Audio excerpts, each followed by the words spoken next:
Assalamualaikum warahmatullahi wabarakatuh.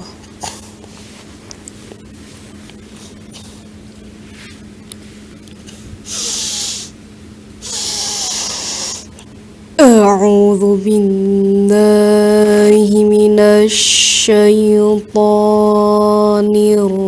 rajim.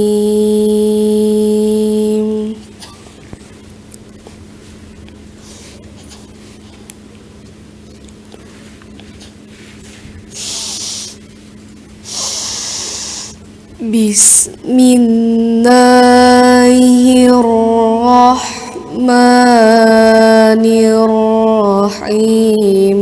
Tasin.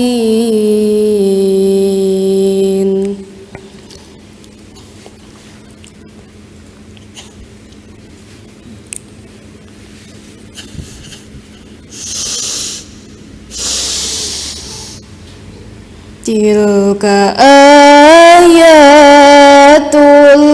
Qur'ani wa kitabim mubin.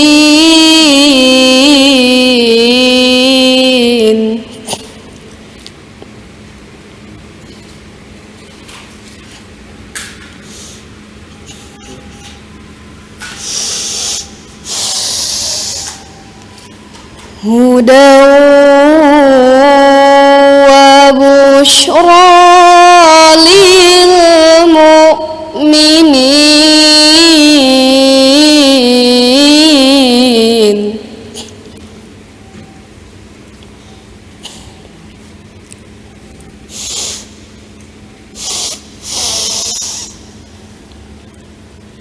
Alladzina yuqimuna as-salata wa yu'tuna az-zakah.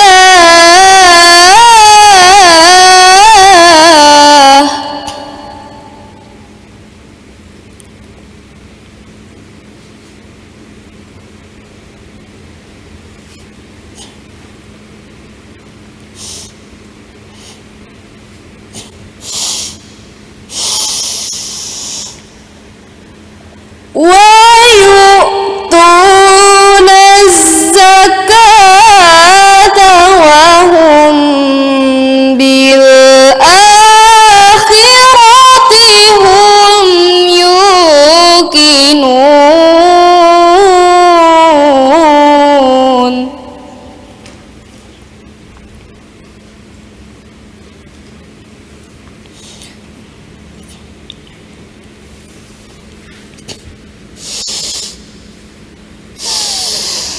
Innal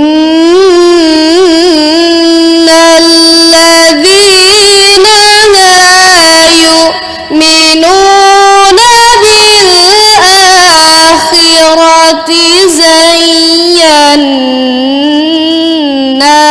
lahum a'malahum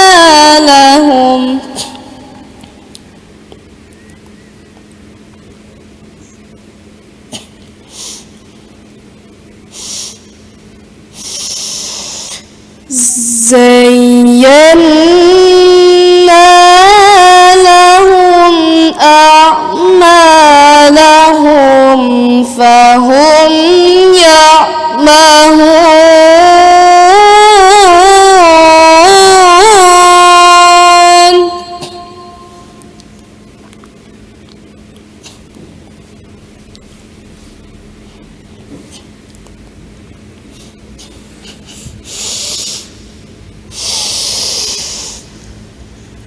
Ulaika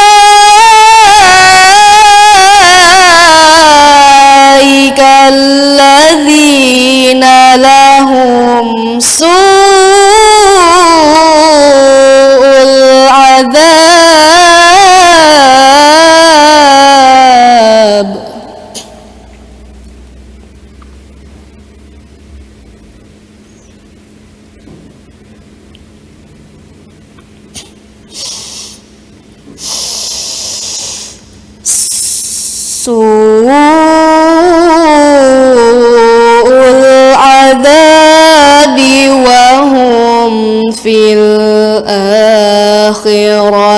هم الأخسرون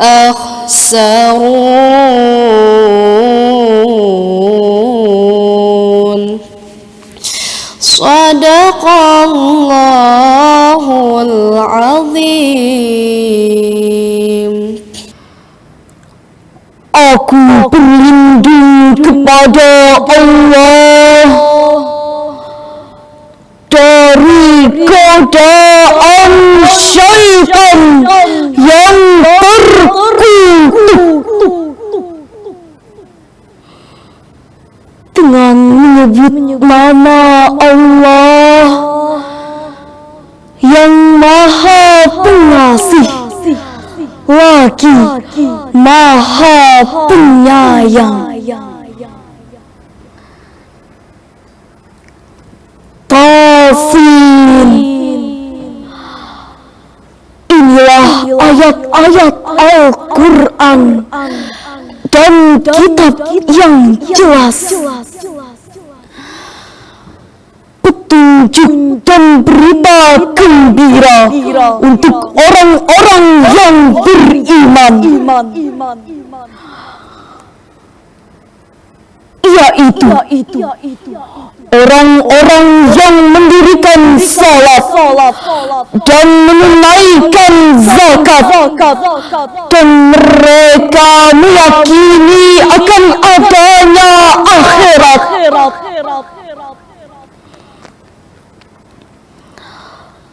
Sesungguhnya orang-orang yang tidak beriman kepada akhirat kami jadikan terasa indah bagi mereka perbuatan mereka yang buruk, sehingga mereka bergelimang dalam kesesatan.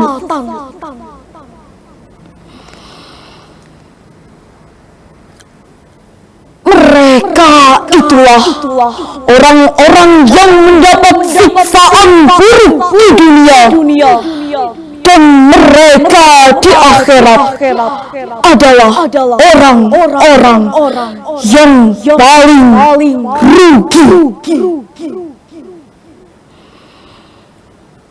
Maha benar Allah yang Maha Agung dengan segala firman-Nya. Assalamualaikum warahmatullahi wabarakatuh.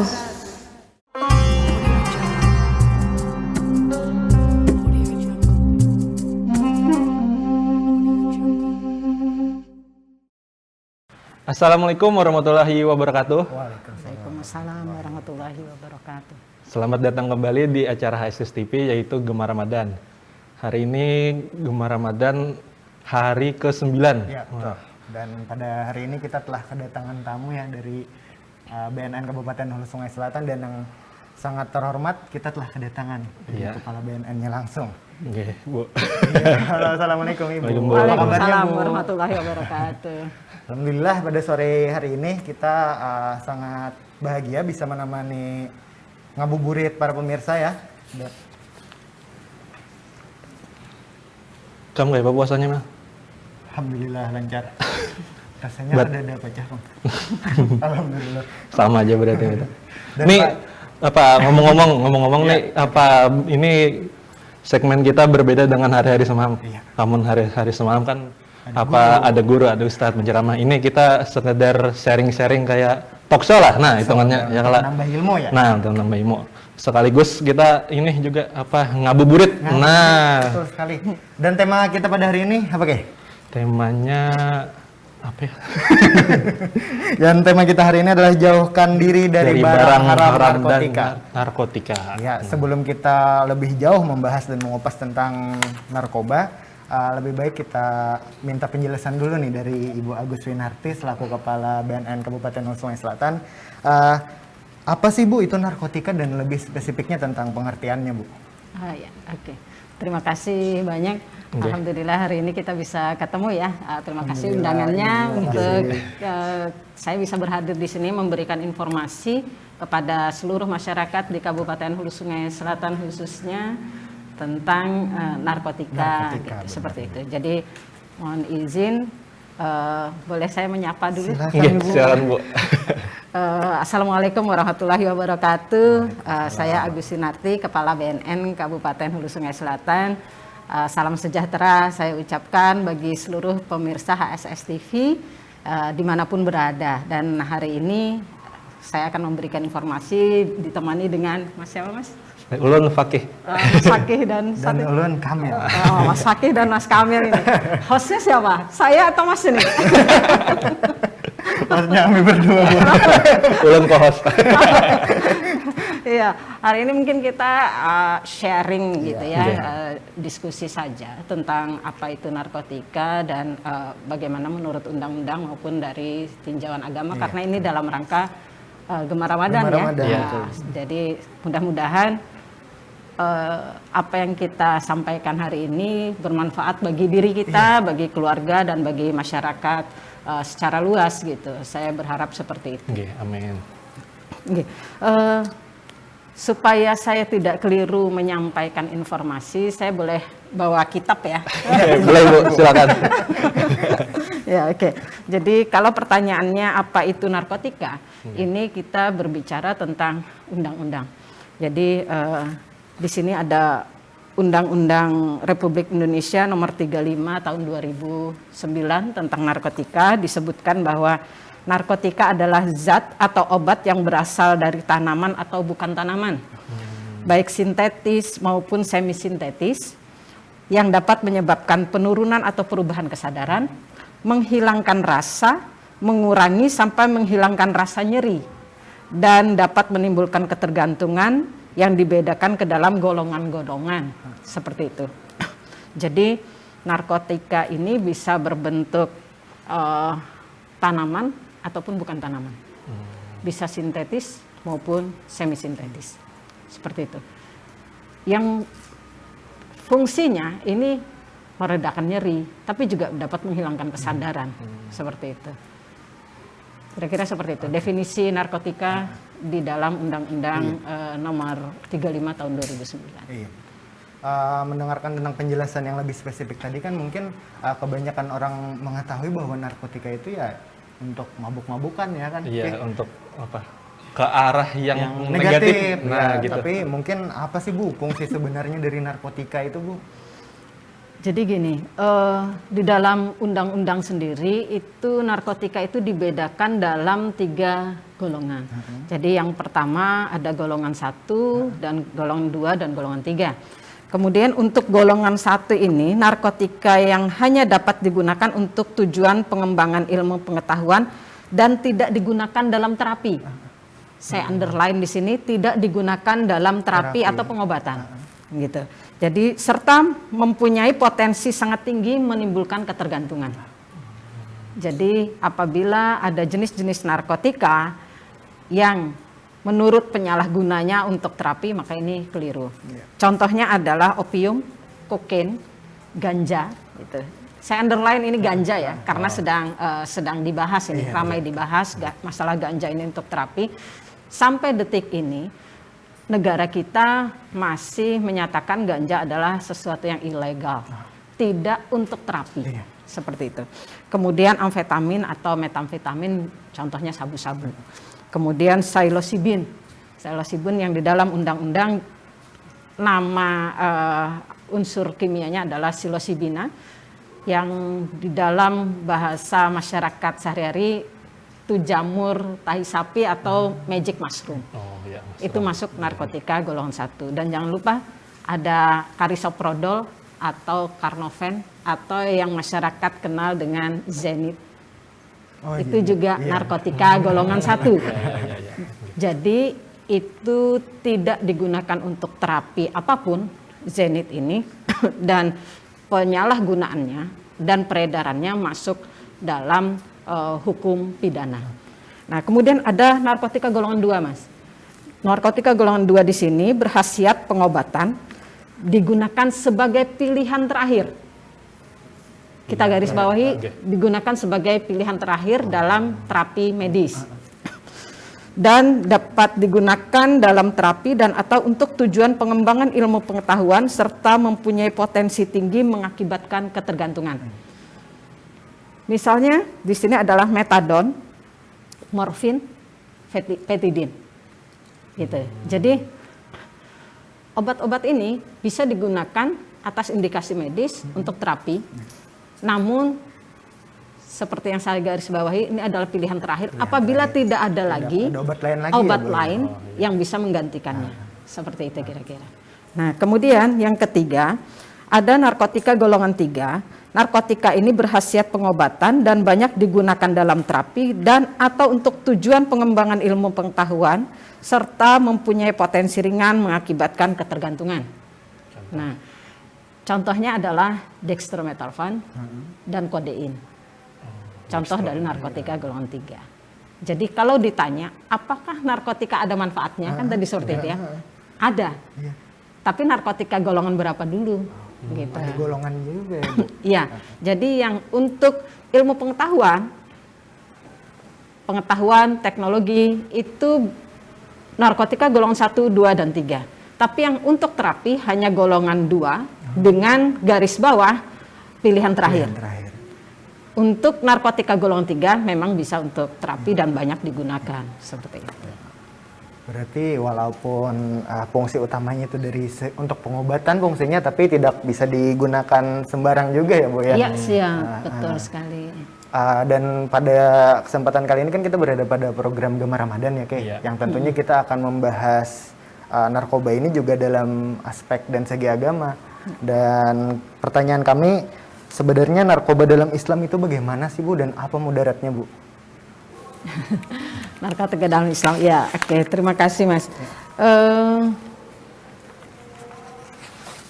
Sebenarnya yang mungkin lebih kompeten menjawab adalah para ulama ini ya, guru-guru agama kita, para ustazah gitu. Jadi mohon izin kalau saya keliru dalam menyampaikan dalam hal ini. Jadi dalam pandangan Islam sendiri kan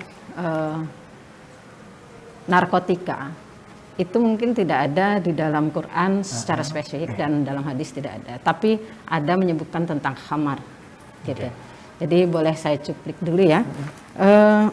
Menurut Imam Malik, Imam Syafi'i dan Ahmad, khamar adalah minuman yang memabukkan, baik minuman tersebut dinamakan khamar maupun bukan khamar. Baik berasal dari perasan anggur maupun berasal dari bahan-bahan yang lain. Jadi kalau kita melihat definisi dari Imam Malik, Syafi'i dan Ahmad ini, maka semua barang yang menyebabkan kita mabuk, maka itu disebut khamar. Oh, khamar. Ya. Khamar ya. Khamar adalah sesuatu yang memabukkan. Apapun bentuk barangnya, seperti itu. Kalau ini jelas di dalam Islam sesuatu yang haram, karena menurut hadis riwayat Muslim nomor 2003, setiap yang memabukkan adalah khamar dan yang memabukkan adalah haram. Gitu.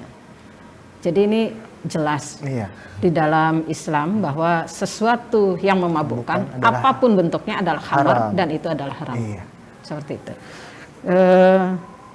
Ini masuk dalam dosa besar. Boleh saya ngutip dari Al-Baqarah 219 ya. Jadi Quran surah Al-Baqarah ayat 219 menyebutkan, mereka bertanya kepadamu tentang khamar dan judi. Katakanlah pada keduanya adalah dosa besar. Jadi kemudian di Quran surah Al-Maidah ayat 90-91 menyebutkan, hai orang-orang yang beriman, sesungguhnya meminum khamar, berjudi, berkorban untuk berhala, mengundi nasib dengan panah adalah rijsun, termasuk perbuatan syaitan. Maka jauhilah perbuatan-perbuatan itu agar kamu mendapat keberuntungan. Sesungguhnya setan bermaksud hendak menimbulkan permusuhan dan kebencian di antara kamu lantaran meminum khamar itu dan berjudi, dan menghalangi kamu dari mengingat Allah dan sembahyang, maka berhentilah kamu mengerjakan pekerjaan itu. Jadi kalau menurut Islam sendiri jelas ya, khamar itu haram. Kemudian itu perbuatan setan. Kemudian kita disuruh menjauhi seperti itu. Dan ini masuk dalam dosa besar karena akan menghalangi kita dari mengingat Allah. Seperti itu kira-kira. Mantap ya. Berarti kan tidak kebanyakan orang kan malah membenarkan ya Bu ya. Kebanyakan orang yang memakai mungkin menganggap apa saja jenis narkobanya itu tidak ada di dalam Al-Quran dan hadis. Itu menjadi acuan para pemakai ya kan. Tapi tetap saja kembali pada hukumnya bahwa apa saja yang memabukkan itu ya haram ya kan. Siap, seperti itu. Menarik Ibu penjelasannya. Kemudian Bu, pertanyaan kami, apa saja sih Bu kondisi-kondisi yang memperbolehkan kita untuk memakai narkotika? Kalau kondisi-kondisi kita boleh menggunakan narkotika, tentu kita merujuk pada undang-undang gitu ya. Jadi tadi sudah kita sebutkan di awal bahwa menurut Undang-Undang Narkotika, Undang-Undang Nomor 35 Tahun 2009 ya, bahwa narkotika itu hanya bisa digunakan untuk kepentingan pengembangan dan ilmu pengetahuan. Jadi bagi peneliti di bidang-bidangnya ya, peneliti di bidang farmakologi misalnya, ini bisa mengembangkan narkotika sebagai bahan penelitian. Nah, itu narkotika golongan 1, 2, dan 3. Namun teman-teman yang bergerak di bidang industri farmasi, mungkin penelitiannya adalah untuk farmakologi, untuk pengembangan pengobatan, ini bisa untuk narkotika golongan 2 dan golongan 3. Jadi tentu pada saat kita membuat obat-obat, itu ada beberapa tahapan uji klinis biasanya ya. Jadi ada beberapa tahap uji klinis sampai pada satu kesimpulan ahli nanti bahwa obat ini jauh lebih besar manfaatnya daripada mudaratnya. Nah, kemudian baru bisa digunakan untuk pengobatan. Jadi tidak serta-merta gitu. Ada prekursor narkotika yang bisa kita gunakan untuk pengobatan. Seperti itu. Betul. Sangat menarik ya Kak. Dari penjelasan Ibu tadi banyak berbagai macam pengetahuan yang kita ambil tentang narkoba, yang mana itu banyak menimbulkan kebingungan ya bagi para pemuda. Kebiasaan diiming-imingi, ini nggak apa-apa gitu, nggak apa-apa dipakai gitu. Padahal kan kalau kita mengetahui secara lebih lanjut berbagai macam aturan, juga bahaya dan mudaratnya pastinya sangat merugikan ya untuk anak muda. Sangat betul, menarik. betul. Nah, ini kan tadi kita membahas tentang narkotika nih. Iya, betul. Nih kita kayak apa kita membahas ibunya. Nah, betul. Nah, Bu Pian, Ibu udah berapa tahun kah atau berapa sudah di kandangan? Oh, untuk pengabdian. Iya, betul. Oh ya, untuk pengabdian di Kabupaten Hulu Sungai Selatan ini adalah bulan ke-8 bagi saya bertugas di sini. Jadi baru 8 bulan. 8 bulan. Lebih sedikit. Nah, Bu, selama 8 bulan tuh Bu, apa aja Bu yang Pian temukan tuh dari pelanggaran-pelanggaran narkotika tuh apa aja tuh jenis-jenisnya Bu? Kalau jenis pelanggarannya Nggih. hanya 2 tuh, penyalahgunaan dan peredaran gelap. Kan itu aja ya. Kalau jenisnya itu saja. Tapi kalau jenis narkotika yang digunakan ya banyak gitu. Kalau di masyarakat kita itu mungkin yang umum digunakan adalah penyalahgunaan obat-obat legal. Oh, yang legal ya Bu, malah disalahgunakan. Obat-obat juga. legal yang disalahgunakan gitu maksudnya. Iya. Jadi ini tidak termasuk dalam narkotika golongan 1, 2, bahkan golongan 3. Itu berarti masuknya apa Bu? Itu bukan narkotika tapi masuk dalam narkoba. Jadi saya inikan lagi bahwa narkotika dan narkoba itu narkotika itu bagian dari narkoba sebenarnya.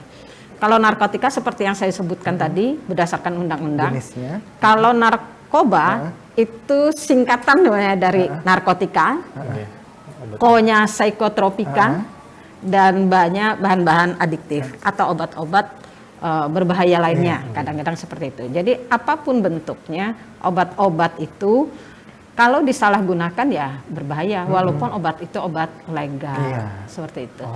Namun dari hasil catatan yang ada di klinik BNN Kabupaten Hulu Sungai Selatan, penyalahgunaan terbanyak untuk jenis narkotika adalah sabu-sabu atau metamfetamin, seperti itu. Namun kita tidak menutup mata bahwa yang datang ke klinik, yang dilaporkan oleh keluarganya, yang diantar oleh kepolisian, itu hanya menjadi fenomena gunung es. Kecil di atas, saya yakin di bawah lebih besar. Yang belum melapor, yang belum dilaporkan itu jauh lebih besar daripada yang dilaporkan, seperti itu. Jadi mumpung kita dalam pokok bahasan ini, saya menghimbau ke masyarakat apabila ada indikasi penyalahgunaan dan peredaran gelap narkoba di sekitarnya, silahkan melaporkan kepada kita. Bagi keluarga, misalnya ada anggota keluarganya yang terindikasi menyalahgunakan narkoba, silahkan dilaporkan untuk upaya rehabilitasi. Bagi masyarakat yang ingin melaporkan adanya indikasi peredaran narkoba di sekelilingnya, silahkan disampaikan ke BNN Kabupaten Hulu Sungai Selatan. Kita akan jaga kerahasiaan dari pelapor. Jadi ada slogan dari kami, Pak Rela gitu ya. Jadi tak itu TAK gitu ya, berani tolak, re-nya berani rehab, la-nya berani lapor. Jadi berani tolak, berani rehab, dan berani lapor bagi masyarakat. Jadi melapor bisa di semua media sosial BNN Kabupaten dengan direct message gitu ya, atau by phone di nomor-nomor yang ada tertera di dalam media-media sosial kami. Jadi insya Allah akan kita tindak lanjuti bagi masyarakat gitu. Jadi kami hadir, lembaga ini hadir memang untuk menjadi solusi bagi permasalahan-permasalahan yang ada di masyarakat kita. Mudah-mudahan kami memberi manfaat sebanyak-banyaknya bagi masyarakat, harapannya seperti itu, sehingga nyaman gitu ya, masyarakat nyaman, harapannya seperti itu.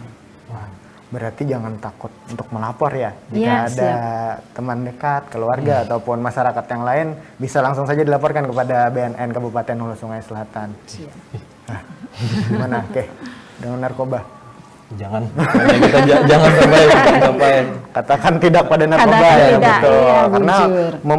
membawa banyak mudaratnya ya Bu ya, bukan malah membawa keren-kerenan. Banyak kan anak muda kan melihat pakai narkoba nih keren kan gitu. Padahal ini Bu, berapa Bu ininya Bu, pidananya Bu kalau terdapat memakai narkoba tuh paling ringan aja berapa? Oh, paling ringan. Jadi gini, paling ringan tuh 4 tahun. 4 tahun. Waduh, paling ringan saja 4 tahun. Paling ringan 4 tahun. Dan paling berat? Paling berat ya hukuman mati. Kalau itu berlaku untuk pengedar juga Bu ya. Ya, Bandar, bandar, betul. betul. Jadi Oke. paling ringan 4 tahun. kawan-kawan Jadi jangan. ya, Ulun berharap juga semua pemirsa HSS TV ini bisa bersama-sama kita ikut berperang melawan narkoba ini. Jadi berani menolak. Iya betul. Berani menolak, mun ditawari berani menolak gitu ya. Iya. Seperti itu. Betul. Kada deh, Iya. kada game. Kada gitu. game. Ah, ya. Kada usah umpatan ya kalau. Kada usah umpatan gitu. Kada keren juga. Iya, kebanyakan tuh kan kekawanan ya kalau Bu yang apa membawa dampak ya Tana, yang membawai kalau ya itulah buruknya narkoba ya kan. Tapi Bu, bisanya nih Bu, ada kawan ulun kan, kawan ulun nih bisanya pengedar sabu. Waduh, siapa tuh? Bukan tahu contoh aja deh. Contoh, misalnya apa? Ulunnya hendak melapor, apa identitas ulun ini dirahasiakan kah atau kayak Pak? Busnya Bu, nang itu Bu aja. Karena keluarganya anu ulun atau kayak apa? Bu sarek tuh, ini melaporkan nih aja. Iya. Mun pian datang ujuk-ujuk ke kantor BNN kan kelihatan ya. Oh, si Anu kemarin gitu ya. Si Fakih kemarin datang ke kantor, kemungkinan dia nih gitu ya. Karena itu kami menyediakan ruang di media sosial. Jadi pian tidak perlu datang ke kantor. Secara tidak langsung ya Bu ya, bisa melapor langsung. Sampaikan saja melalui direct message kita gitu ya. Mengenai misalnya siapa, di mana tempatnya gitu. Tapi asal jangan fitnah ya, jangan fitnah. Jadi dan tim kita pun nggak ujuk-ujuk gitu. Jadi kalau memang A1, kalau memang valid datanya baru kita ambil.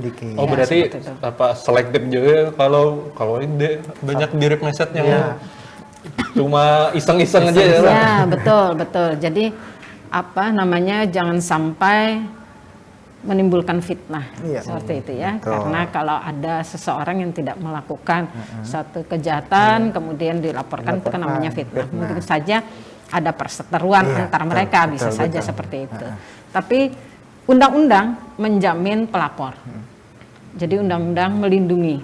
Jadi insya Allah identitas tidak kita buka. Bahkan sampai saksi di pengadilan sekalipun itu biasanya dari penyidik. Jadi bukan dari masyarakat yang melaporkan. Seperti itu. Jadi data yang harus dilaporkan itu juga harus valid ya kan? Iya, datanya harus valid, lengkap. Jangan sembarang lapor ya Bu ya. Jangan hanya nama aja. Harus ada data. Si Udin yang mana? Udin kan banyak. Iya, HSS itu mungkin ada ribuan Udin kali ya gitu. Ya, seperti itu. Ada ini Kak Bu, kontaknya Bu apa atau Instagramnya atau apa Bu? Iya betul. Kalau Instagram kita di info BNN underscore cup underscore HSS. Jadi bisa di situ. Nah nanti di Instagram itu ada akun-akun media sosial kita yang lain, misalnya Facebook, Twitter gitu. Ada WA kita juga yang bisa dihubungi di situ. Jadi lengkap medianya ya Bu ya? Lengkap medianya. Jadi para masyarakat jangan takut untuk melapor ya guys ya.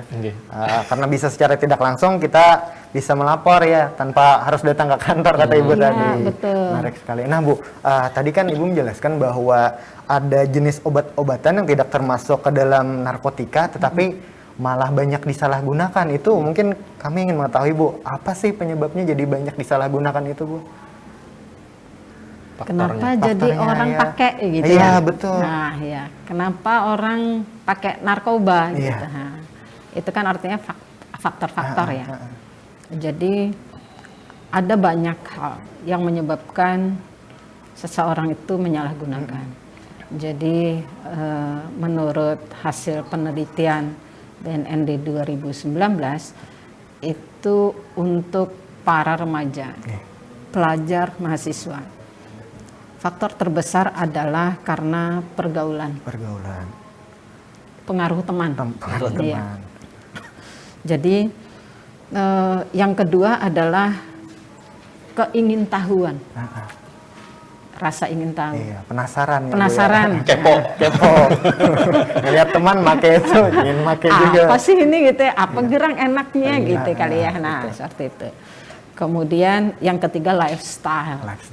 Nah, jadi kadang-kadang gini, ada teman-teman kita yang menganggap pakai narkoba tuh keren.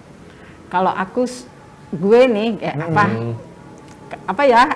Aku nih loh harat gitu. Nah, gitu ya. Aku ini loh harat. Ya gue gitu loh gitu maksudnya ya. Tapi di jalur yang keliru. Salah, ya, betul. Jadi itu kadang-kadang ada tekanan-tekanan sosial juga dari hubungan pertemanan. Misalnya dalam satu komunitas, pakai begitu ada anggota baru, pakai dong gitu ya. Sorry nih ulun kada pakai narkoba misalnya. Cemel. Kada gaul. Nah, gitu. Kada gaul, kada laki misalnya. Kalau cowok ya. Harus dikawani aja. lain komunitas kita. Nah, yang begitu mungkin kalau anak-anak yang masih pubertas itu masih labil ya Bu ya? Iya, itu terpacu itu. Iya kan? Untuk menunjukkan bahwa saya ini nggak cemen, Iya, gitu. Nah, betul, Bu. bahwa aku ini gaul loh, gitu. Nah, seperti itu. Iya. Nah, jadi lifestyle ini sangat mempengaruhi dari pola-pola gaul terutama di remaja sampai remaja di dewasa awal ya. Jadi mahasiswa juga seperti itu.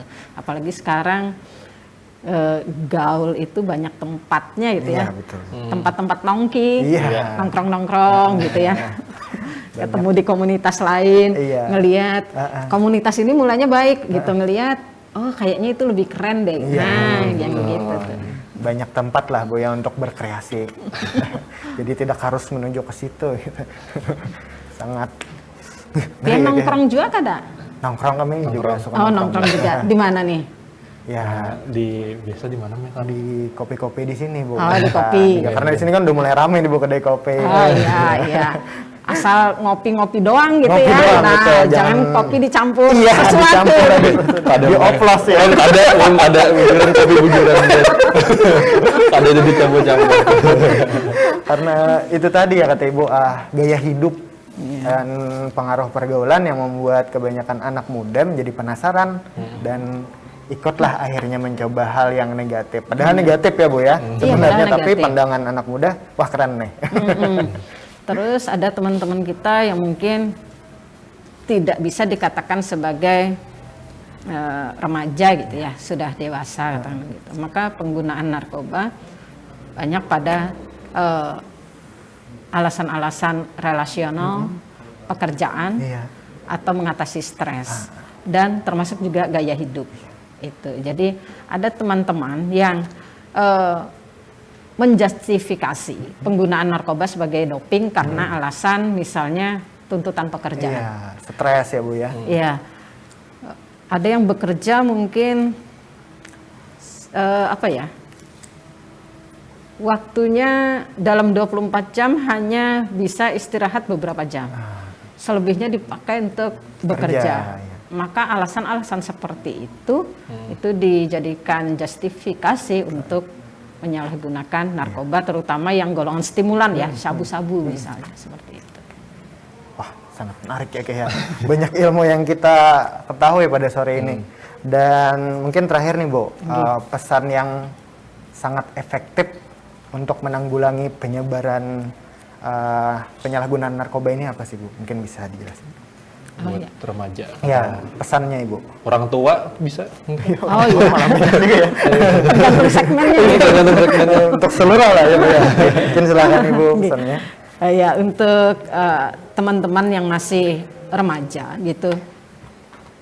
Yang pertama, teman-teman yang masih remaja, yang pertama hati-hati dalam bergaul, hati-hati dalam memilih teman. Karena teman ini banyak menentukan bagaimana kita. Kita, betul. Ya. Jadi kata orang bergaul dengan penjual minyak wangi, kita kecipratan Iya, wanginya. Ya. Bergaul dengan penjual ikan, kita kecipratan amisnya. Iya. Ini bukan ulun mendiskriminasi penjual ikan gitu Iya. lah.